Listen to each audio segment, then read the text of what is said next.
Welcome to Sex, Race, and Money with me, Jenny Lewis. Are you someone who wants to change patterns of unhealthy behavior?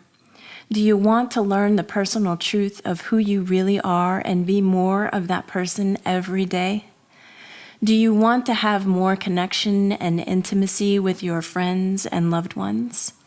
Are you ready to talk honestly and freely about what life is really like? Then this is the show for you, because it's dedicated to helping us cut through the bullshit and look at and love what is truly ourselves, our deeply complex, non-conforming, beautifully human selves. We'll hear from everyday people and top experts, and I look forward to sharing this journey with you. I'm a lawyer turned life coach helping real women heal around the topics of sex, race, and money. To stay connected to the show and never miss an episode, please subscribe and join our online community at Sex, Race, and Money with me, Jenny Lewis, or at the website, jennylewiscoaching.com. Welcome to Sex, Race, and Money with me, Jenny Lewis. I am here with Feisal Alibhai. He is a beautiful man. It's hard for me to really give an introduction in a word or two. I think it will come out over the course of this interview. One thing to note, though, is that he's written a beautiful book which tells you a lot about his life. It's called 4 Steps to Flow. We're going to talk a bit about what that means.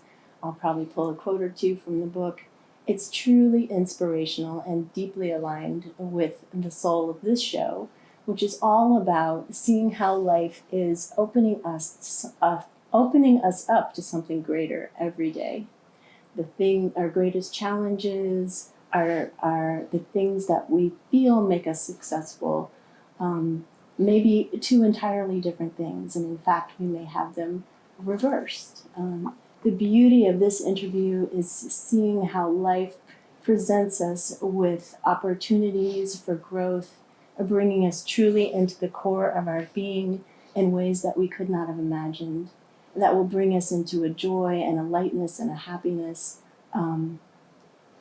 that is unexplainable, that is bigger than what we have been taught possible. And so I bring you today Feisal Alibhai. Thank you very much for having me. Yeah. Truly appreciate the honor and privilege. It's an honor to have you here. Thank you. Yeah. We've been talking a little bit, and I'm really looking forward to sharing more of your story with people who are watching this podcast. You just have such a rich experience that not only you have for yourself, but you share with everyone that's in your presence. I have been deeply touched already by it, and I'm really looking forward to beginning to unfold here today. Thank you. Thank you very much. Yeah.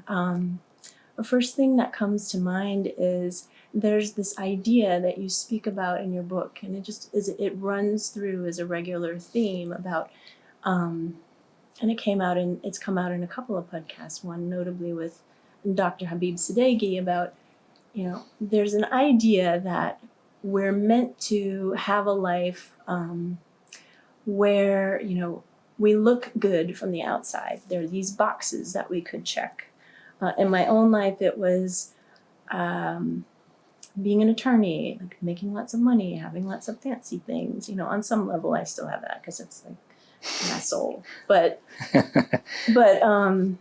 really, like, I'm no longer defined by it in the way that I used to be. It wasn't like, if I have this, then I'm good. It's more about just like what's true to myself and like what feels right, and the things and what really is an expression of the bigger version of me to share so that others can see what's true and possible for them as well. I know that this is a recurring theme in your life and also in your business. I'd love to hear a little more from you about how you came to know this for yourself.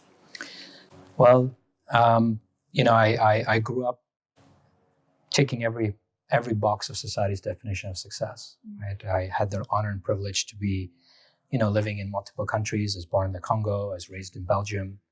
I finished my schooling in Canada. And, as with the expectations and positions that were there, even though they were not spoken, it was to really crush it, right? So tick the boxes, be top in class, which I did, then graduate and go to the, Ivy League university, which I did, then get a job in New York, just like yourself, which I did, work in investment banking. That was sexy at the time. This is 1990, not today.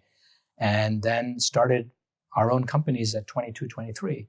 And within a few years, we were making serious money, which is 7 figures for us as a 25, 26-year-old is great.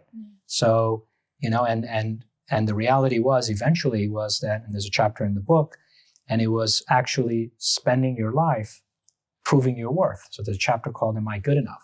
And that was the question that was driving my life, right? From there, we went through a financial challenge during the Asian financial crisis, when you said you moved to New York, and went to ground zero, our generation. And then 1999 was a year of reflection. And in 2000, we came back with, we can call a vengeance or on a high. And, that ran for a good 5 years. And then I got very sick, right? So it was, you're on a treadmill that you're continuously ticking, trying to prove your worth continuously until, you run out of gas. And in my case, it was, stage 3 cancer at 35. So it was a serious wake-up call. But I don't think I actually got off the treadmill then. I went from what I called working and focusing on society's definition of success to then flip to preparation for afterlife. So I built Qineticare, and in that space started to do a lot of work pro bono, where it was all about giving, right? So one side, it was still giving, but there was a lot of, receiving from the business side. And here it was a lot of giving, but it was a different kind of giving because it was taking care of people's health and issues that were going on. And in reality, I didn't get off that treadmill until I was hit with another eventual, circumstance that really shook me beyond the cancer, and which was, separation and eventual divorce. And that was when the true wake-up call happened. And I got off the treadmill and then got off having that question drive my life. So, I guess some of us are slow and we learn very slowly and need to have a lot of adventures to wake up. I feel that's true too. And there's something to the experience that we have along the way to the wake up that allows you and me to have a story to tell in order to wake up others. So there's like a brilliance in the timing and the adventures that we may need to take that makes none of them like too late or too, It's perfect timing, yes. Yeah. I mean, there's just so much richness in what you can share. And I think that like what I'd love to hear is more about the period of time during your divorce. Like what was the feeling? What was the thing that had you change and begin to do things like really turn things around and do things? Because it sounds like you had a little bit of that before then. But what did it look like to make a turn like that and let that leap of faith into a new way of living? Well, it was actually, I'll step back a bit if you don't mind. Yeah. So when the cancer happened, I realized very, very quickly that this was actually a gift. It was actually me being saved from dropping of a heart attack because I was out of control. When I say out of control, means I was wanting to build bigger, right? And the intentions were good, but the execution was still about bigger. And so when it happened, I was able to embrace what was. I was able to trust that life was happening for me, not to me. I was able to remain calm and centered. And I had, as a result, clarity of mind and heart, and I lived in a state of flow. Even though physically, emotionally, mentally, having 5 rounds of chemo in a row, repeated every 2 weeks for a total of 20 rounds, was brutal beyond brutal, right? So in that respect, there was a lot of learning and a lot of changes happening, and learning to surrender, right? To truly surrender. And obviously, I'm a Muslim, so surrender to the will of God or whatever you believe in, the universe or whatever is happening. But when my spouse shared what she shared, that she doesn't love me anymore, the response was very different. I did not embrace what was. Okay, I actually resisted. I wished otherwise, and that's when you suffer, right? Pain is inevitable. Suffering is a choice, right? So in the cancer, I had pain. Here, I started to suffer because I resisted what was. I did not think God, didn't think life was happening for me. I thought it was happening to me. So I started to question God, the existence of God, and all those elements. And then I definitely was not calm and centered. I was very upset, very anxious, very angry. And therefore, there was no clarity. It was all fogginess, right? And the body expressed itself. My standing heart rate went to 9,500 for 4 months, right? Because the body was out of whack. It was completely out of its comfort zone, right? And so it was interesting to see that even though I had a team in place, I had all these people supporting me, right? As I had adventured the cancer and thinking, okay, now, I'm going to be able to handle whatever comes my way. But divorce was not an option, was not something that was on the table. I mean, we're a traditional, Asian family where divorce is not in the dictionary. It just doesn't happen, right? You make it work. And so when it happened, even though we all know when we were getting married, that statistically, globally, it's 50-50. So when it happened, you claim it's a black swan, but actually it isn't, right? It was a reality. And it was interesting that when I did sign the papers, I remember telling my spouse, I said, the true test of a human being is if this goes sideways.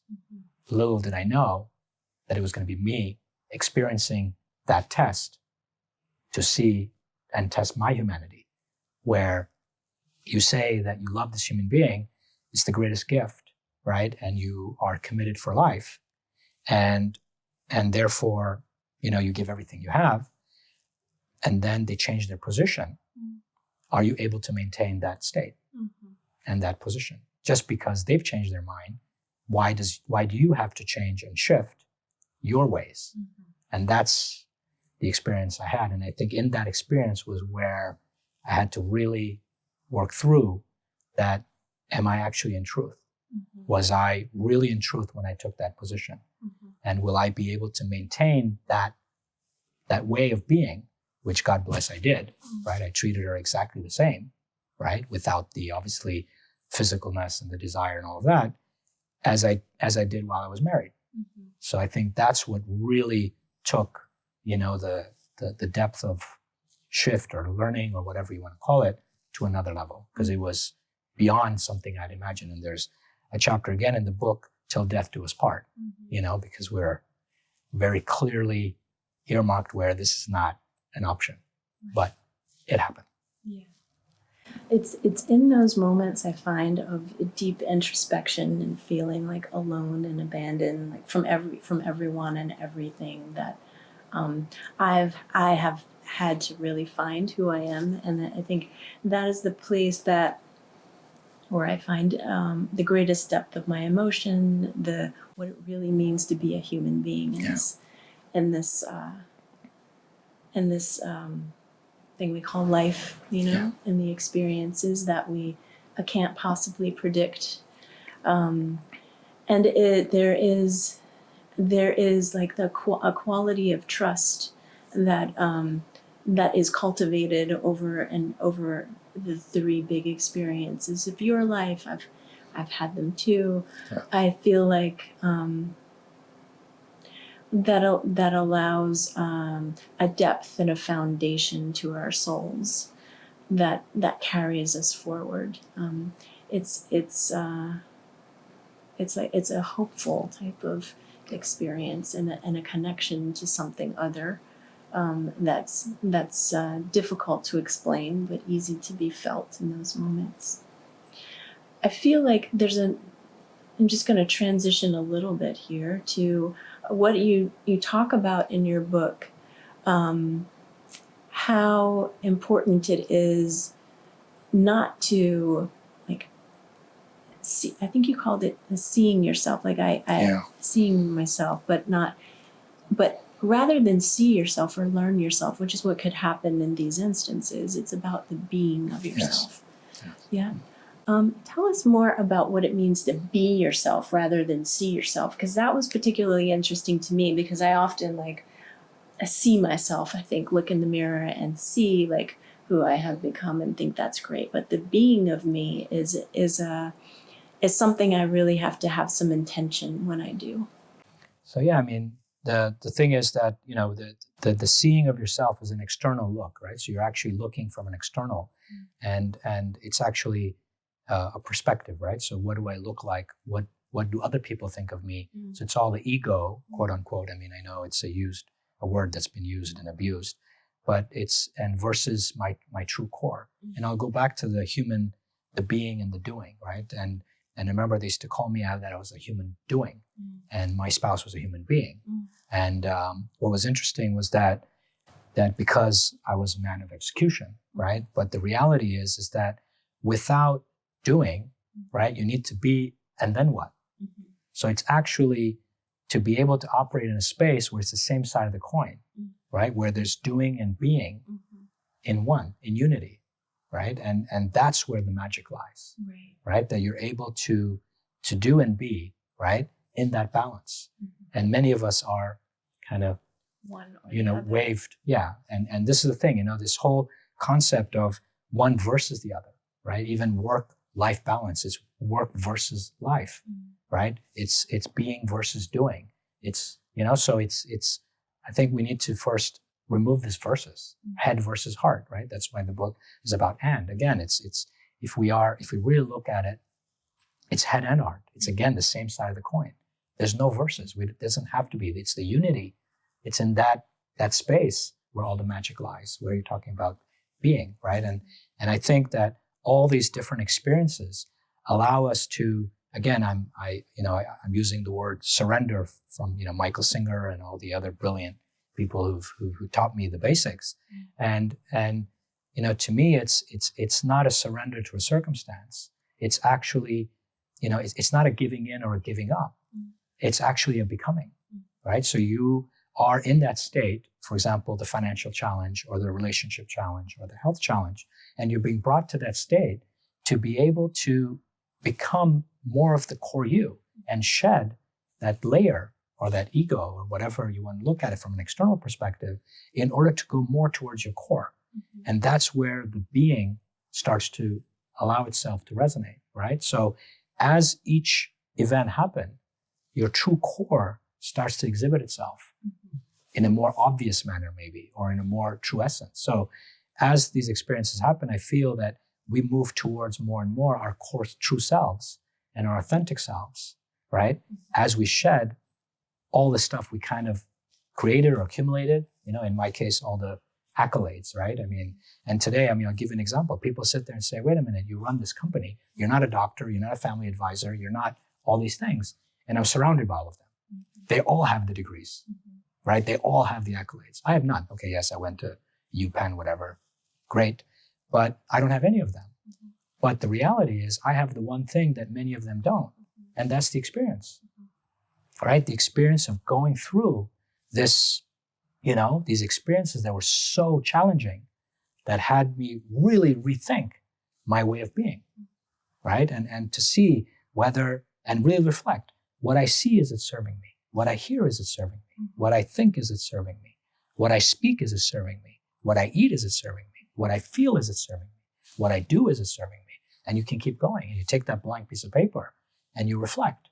And these instances bring you to your knees, right? In absolute, you know, nothingness, right? And if you want, I'll give you an example. So when there's individuals who are going through cancer, I ask them to read The Untethered Soul by Michael Singer. And then I sit with them. And I remember one time, it happened to be my team was in the room. And, you know, and I said to them, I said to this person, I said, isn't it incredible that in that state of nothingness, where you're completely not able to do anything, be anything, you feel so light, so elated, you feel like a butterfly, and you feel free for the first time in your life. But you're dying. Yeah. Like, this is crazy. Obviously, my team thought I was nuts, but, because they don't understand. But the thing is that how can we, as examples of going through the things we did, right? And making, I don't know about the word mistakes, but making the choices we made to end up in a result like that, right?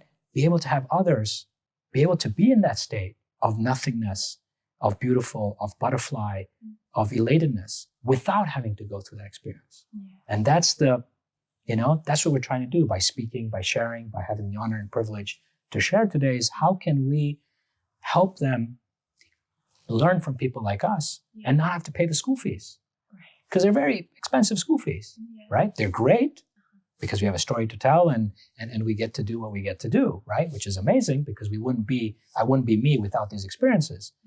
But they're kind of heavy, right? They're heavy. They are deeply heavy. And I think it's a lot like a crucible. Like I think as you're speaking, I'm thinking of the times where I was just like couldn't leave my room in New York, or when I was having these conversations with my family about like what I was going to do, and like feeling the impact of their disapproval and like how that just resonated in my soul. Like that's a lot to hold, a lot to hold in the trust and faith of things. And I think what you're saying, the title of the show is Sex, Race, and Money, and the race piece, I think we can, for me, is a lot about finding your self-worth no matter where you are and who you are or what you look like.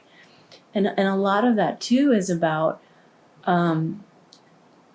just the value and the preciousness of your being at all time. And the gift of life. Yeah, as separate from any sort of comparison to anyone else. And that generally comes from a place of how many degrees do you have? What kind of car do you drive? Where do you live? And da-da-da-da. But those things are completely separate from the actual beingness, which you can take with you and have with you at any time, so long as you're in touch with it, in the know with it, and that would be the message for me, for anyone who is struggling with a feeling like they're less than in any way, due to race, due to whatever, due to less money, due to, those two particular things. I think we can talk to today. The beingness is just there. Right? Yeah. And I'd love it if you were, we talked a little bit about this before, but say more about, so for someone who is watching this and saying, well, that's fine, how am I going to live my life from my beingness? How can I afford to do that? How am I going to, is it suddenly going to be that, I am accepted in this other way, or is my life going to be the same? Like, what is it that's going to make me different or make my life different? Or what is the alchemy of what you're saying, and how I can draw it into my life in such a way that I don't have to go through the crucible that you did? It's a tough question, but I'll share my ways. So before my cancer, my ways were very forceful, right? We have the book called Power versus Force, right? And they were very hard, and they were very based on title, power, money, and all those elements. And post-cancer, I get everything I want and more through the power of please and thank you, right? Pre-cancer, it was people were a means to an end, right? They were just the step towards the next, like Eckhart talks about. And post, you started to realize that, it's the human being is the end in itself. And then whatever needs to happen will happen in that space, in that human connection, right? So, going back to your core, it's not simple, right? You can't just wake up one day and press Control Alt Delete and your ego is gone, right? Each one of us, including me, obviously the ego plays a role, right? Because you wouldn't have the ambition you have, you wouldn't create the opportunities, I think, for your family, etc., if there wasn't some form of ego, right? I mean, there's, whether it has the best intentions or not, right? And so, I mean, I'm trying to answer your question, and I mean trying because it's not so simple, but I think it begins with just being a human being, right? Just by being, I always say to people, I say, people are good human beings. You just need to give them the opportunity to be good human beings. They're just, unfortunately, in a state where they haven't had that opportunity, right? Just smile, right? And that is magical, right? Please and thank you is magical, right? Showing up with no agenda, right? And again, like in whether you're meeting people, right? It's without imposition, without expectation, without judgment. Now, of course, it takes time, right? It takes, you can say, work or effort or building that muscle, right? To be able to be in that state of neutrality, right? Of nothingness, right? So that everything's possible, right? So I don't know if people listening can understand it or not. I mean, it's I'm not being very tangible, but I'm trying. Yeah, I thought it was a beautiful answer because it's like a question that can be answered by a lifetime of experience here. So it need not be simple. I think the beauty of the feeling of the words of your experience are really ring true and would support and are supportive to me as I hear you and stepping in this new kind of calibrated way. I don't think either one of us is saying like that this is a simple way. No. Yeah. And that this can be done overnight. But I do think what we're saying is that it is a beautiful way to opening to your soul. Yes. And what we are doing is providing an invitation to do so. Before a major event happens, it can be done. Yeah, I mean, I'll share, just about being yourself, right? So when I was 13, I was asked what I wanted to be when I grew up. And I said, part-time doctor, part-time entrepreneur. Well, I said businessman at that time. I don't think I even knew what entrepreneur was. And what do you think was my real core, right? My father was a serial entrepreneur, crushed in every realm you can imagine in terms of society's definition of success. Of course, is a great human being, great man. But the truth was, it was actually at the core was doctor. And look at me today, right? I'm neither doctor. Yes, I'm an entrepreneur, but I'm running a family health office that puts me wearing these two hats, even though I'm not technically a doctor. But that started post-cancer for me to move towards what was my core, right? And that's pretty, so it's how do we help, I have two sons who are 16 and 18, beautiful human beings. And how do you, I always tell them, I said, Baba's just a custodian, right? I'm just a custodian. And my role is to help create boundaries, to create safety, to create experiences and opportunities for you to become the best version of you. Other than that, I just happen to be your Baba, right? I mean, they think I'm a little crazy, but that's the reality. But, how do you every day and every moment as you share and you respond, right, to, the grades that come home or the effort they're putting in or the distraction that's going on or whatever. And we keep asking, how do you feel? Like after they get their results, we say, how do you feel? Because that's what's important, right? Because how you feel will be based on your experience. So if you expected A and you got B, you're going to have a feeling that's going to come out. If you put effort A and you thought it wasn't enough, the feeling will show up. So really helping them focus on the feeling rather than, so I want to ask how you're doing. How are you feeling? Right? So I'm trying my best to, not have them experience what I experienced of this gap, right? Of probably truly wanting to be a doctor, but just, my father never said anything. He didn't impose, he didn't expect, but it's the unwritten, the unspoken, right? We all know how powerful that can be. Oh, yeah. it sounds to me like a practice in alignment to self over Yes. and over again. Yes. Which is something that can happen instantly. Like, Yeah. do I want coffee? Do I want tea? Yeah. Little things. Do I want to? Sometimes I'll take a walk. I used to do this in Central Park a lot, and I do it in Venice now too. But go out and take a walk, and like, which direction do I want to go in? Yeah. What's that attunement to that inner voice, and practicing in little ways that don't seem to be so impactful, can go a long way. And then there is, having support and doing it in bigger ways, and then there is the real, like, rub up against when you've got bigger choices to make, when everyone wants to go left and you want to go right. Like, can you follow that? Yeah. Can you follow that in your life and be right with it and be good with it? And that's the practice of what we're talking about here today. Being able to do that before life is guiding you into the direction that you really wanted to go. No, it's funny. In business, we used to always say, so we operated in third world countries, and our mission was to bring to the third world what the first world takes for granted. And it was really funny because people thought I was nuts.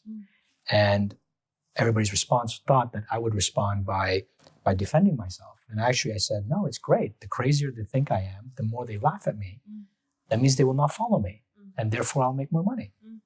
Right? So, the whole same thing, right? That I'm operating in my truth, in my way, right? And when we look back at the businesses we ran, one, the African business was that, and the other one in Eastern Europe was about democratizing fashion.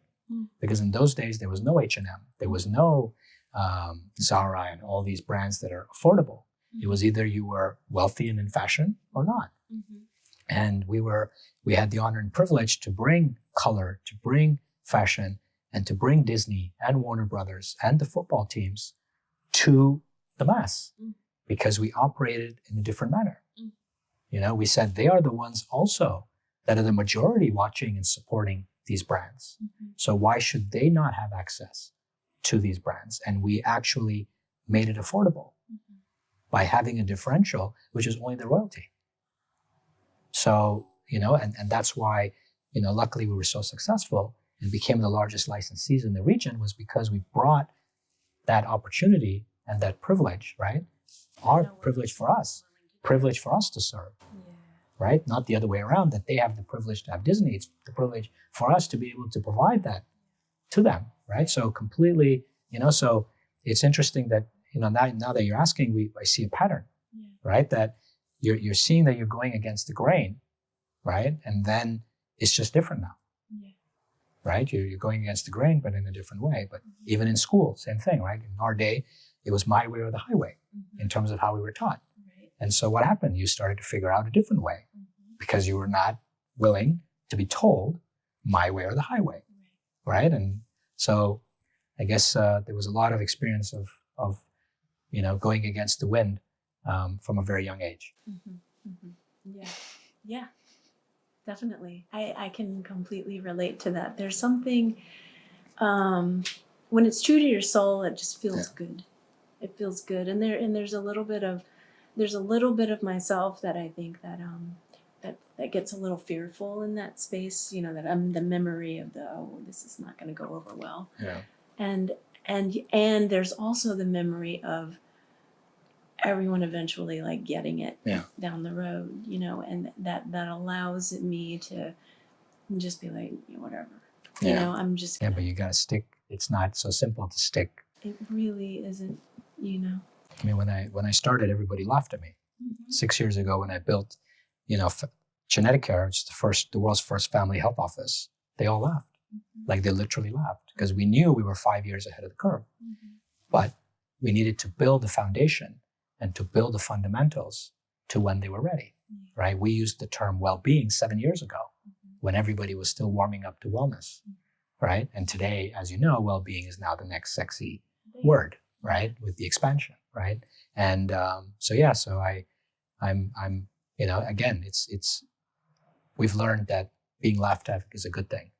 Not necessarily always from the bottom line, but it's good because that you've got something that people are going to take time to catch up. So it's sometimes good, but obviously challenging because you question, right? That am I crazy? Is this the right, is this the right thing? But then eventually, as you said, like you said, whether you're going for a walk or you go to the beach or you go to the Central Park, you're reminded, right? That this is your core. This is your truth. This is your calling, right? And then you stay with it. And now things are different. Yeah. People don't think I'm so crazy anymore. Yeah. And I think there's a part of me that doesn't mind, like that is comfortable being in that place of other people not understanding right away, because it's kind of a blessing to be in that space, Yeah, but when it gets to, like in our case, it was 4.5 years. It's a long not getting it. Yeah. It's a long time. It's really true. For people to not get it. Yeah, and it's sometimes it's very disheartening at times because you start to wonder, right? You start to question, and we're all human, right? We all have our lows, and we start to wonder and we start to question, and then you're bleeding. So obviously, it's not a fun place to be, but fortunately you just stuck through it and knew that, it's going to take at least 5 years before anybody really gets it. And, we had, of course, the early adopters who supported us in the first 4 or 5 years, which was great and kept us going. But now it's God bless, it's a different story. Yeah. It's a beautiful story Thank you. of a courage and like a truth to your soul that your life has allowed you to have, but you've also stepped into it in a way that is deeply inspiring. Thank you. Thank you. Yeah. I love that this is the message for this podcast. It's really about like, what is that truth to your soul? Even it will feel good. It will feel crazy. It will feel like. It can feel sorrowful, and it can feel lonely at times too. Yeah. And there's a great deal of joy in knowing that you can hold your worth there, it's like in a way that is deeply nourishing. There could be, what it feels like to me is like, I could have a room full of people who I look good to and that are all loving me in a particular kind of way, like not so real way, but to have one person in the room who really sees me and loves me, that's what it's about. And that person can be me. And sometimes it could be somebody else with you, right?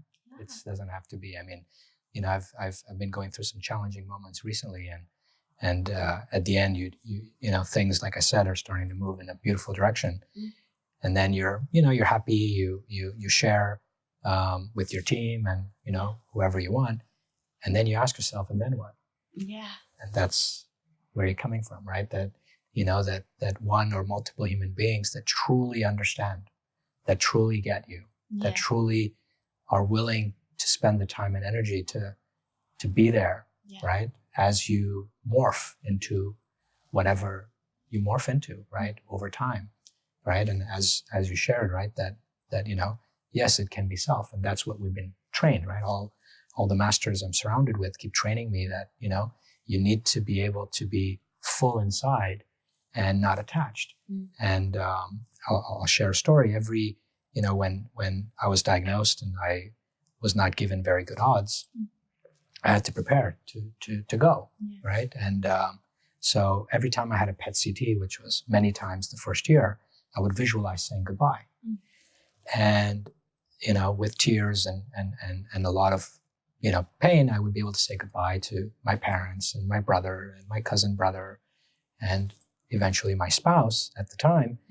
And my body would not allow me to even attempt to visualize saying goodbye to my kids. I remember at that time they were 1 and 3. So it wasn't exactly a walk in the park, right? And I've been doing that exercise since then, now 15 years.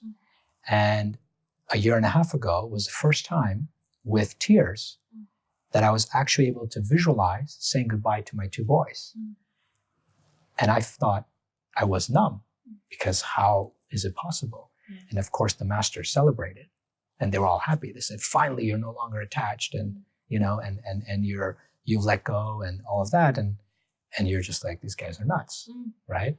And then I did it again this year. And, but you sit there and say, okay, that's great. I'm not attached, and I'm able to be, the being, or in my space and in my skin and all of that. But then I sit with them and I say, and then what? Right? I mean, the magic of being in the relationship, right? Of having somebody, to share with and to experience life with is my partner keeps saying, home is where the heart is. And I never understood it, even though she kept saying it again and again. And she's like, it begins with the home, which is the heart, and ends with the home, it's the heart. And obviously I've written a book of head and heart, but, and I finally get it, right? And I challenged the masters and I said, I agree with you, but I said, tell me how yummy it is when you come home. Tell me that's not the yummiest thing. And they can't argue, even though they keep telling me I should train differently.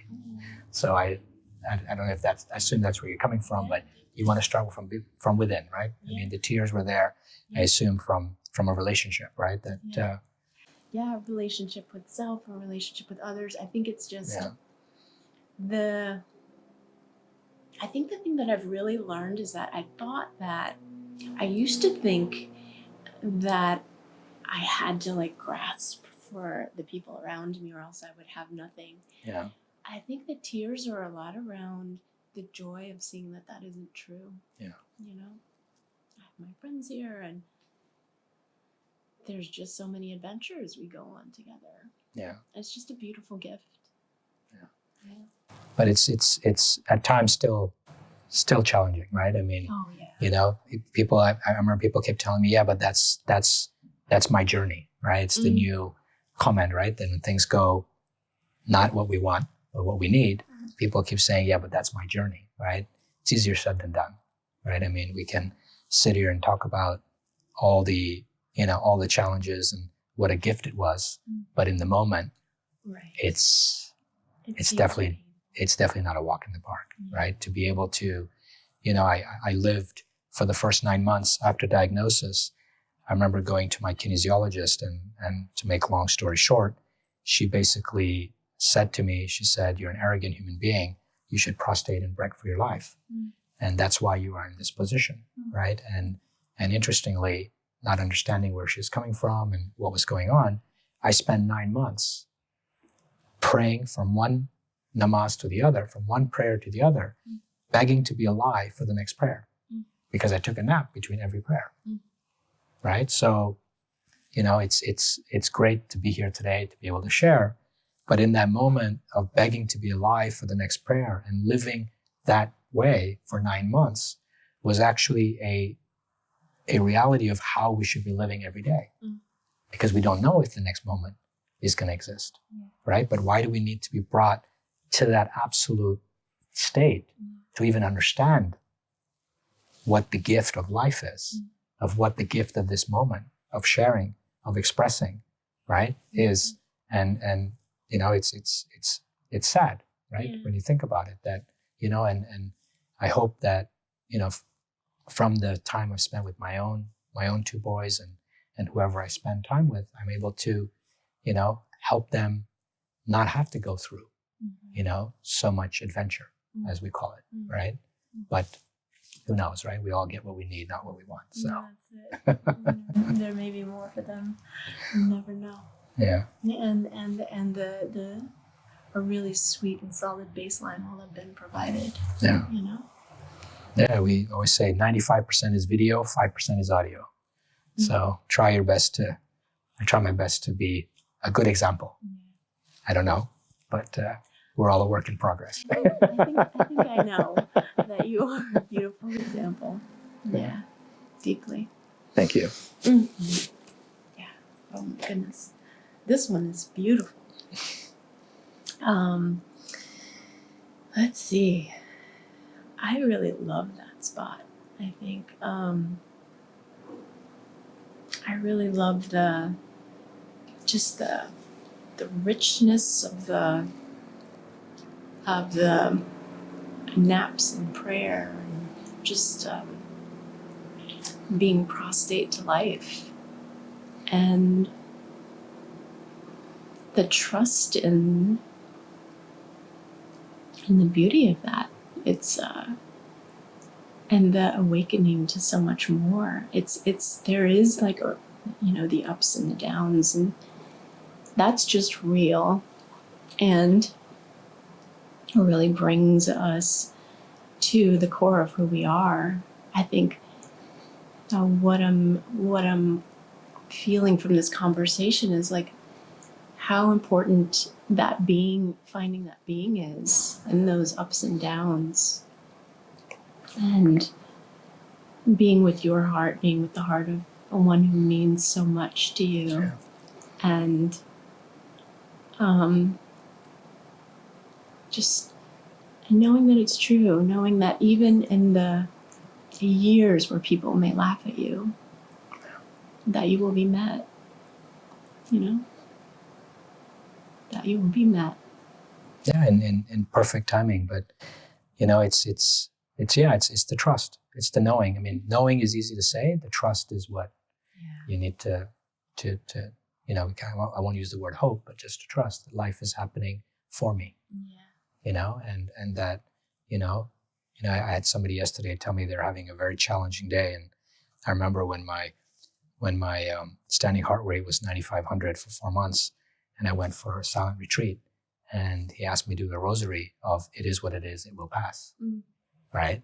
And I was like, okay, whatever, right? But it's the reality, right? It is what it is, it will pass, right? It's seems tough in this moment, right? Just like when I was told that I'm sorry, this is over, and you didn't understand it, and I was in limbo for 3 years, but eventually you realize that this is a gift, right? That she had the courage to be in truth, right? And I never understood it, that what happened, right? And because I used to read books when I was in hospital, and they used to talk about divorce post-cancer. And I was like, how is it possible? Yeah. Right? We have the most incredible experience, like you said, and wouldn't be here, right? If I didn't have the support, the love, and the care, and the generosity of my spouse at the time to help me through this. Like, I was completely not able to function, right? And then you hear that and you don't understand it. But then when you sit back, and especially from her perspective, where she lost her mom at 18 of ovarian cancer, the mother was 40, and here she was with the 35-year-old at 27 being told that he might not survive. You realize life is short. And then you start to say, am I living in my truth? And if you're not,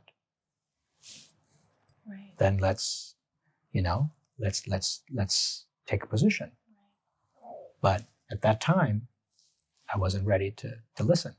I wasn't ready to understand. I was not ready to even, fathom that process.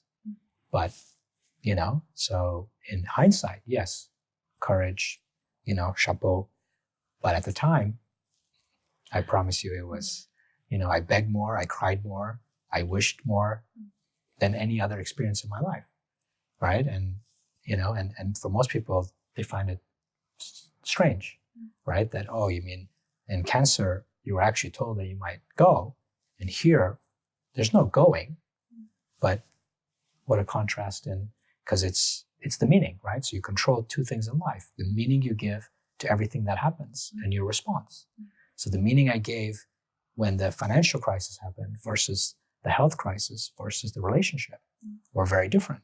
And therefore my response was different, right? And so, again, it's how do we help, shift that meaning when it's not serving us, right? Yeah, and it can be, just from what you said, it can be deeply painful. Yeah. It can be deeply painful. But in this case, it was suffering because I wished differently. Yeah. So it wasn't the pain. It was me creating my own pain, my own suffering because I wished differently. You couldn't let it go. Right? I was resisting. right? Pain is understandable and is inevitable. Suffering. But suffering is a choice. And I chose to suffer for 3 years, which, in hindsight, obviously is ridiculous, but. I think it was what was needed. Yeah. It was what was needed, and I think it's real. I think it's real to recognize it, as you said, as suffering, I don't know how you feel about it, but as humans, it feels like suffering is a part of the wake up to something more. How long we stay in it, I'm not sure, but I'd love to hear your thoughts on that. No, I mean, again, I learned this from Tony Robbins, right? That, and I don't know, I mean, he says to actually create a system where you give yourself so much time to be in that state, right? To be in that state of, I guess, suffering or whatever you call it. And I think it's easier said than done. But again, to remind ourselves to remember and say, okay, what is the gift, right? I work with families and I remember this lady called me 2 weeks ago and she was really upset on the phone. And she said, Faisal, I don't understand. Nobody's listening to me. Nobody wants to know what I want and nobody's here. And then I said, and she stopped and I said, with all due respect, you're actually paying everyone around you to give you what you need, not what you want, right? And but to accept that, right? That I wish A and I get B. I dreamed of A and I got B, right? To be able to understand that why the B is showing up, right? And that's actually a gift, an opportunity within that pain is challenging, right? But just trusting and knowing that it's all going to be okay, that life is imperfection. I think that's the fundamental foundation of what you're asking. That if we're able to create that trust in the universe, in God, in life, whatever that your belief system is, I think it's all the same, right? Whether you believe the God within, right? And the God within is connecting at a soul level, right? But it's that trust, I think, that allows all possibility, right? And I think that's where the magic is. And we're just adding layers to it, right? It's how we choose to put on top of that foundation of the trust. I think that's what then creates the experiences we have. Yeah, that's right. I'm with you on that.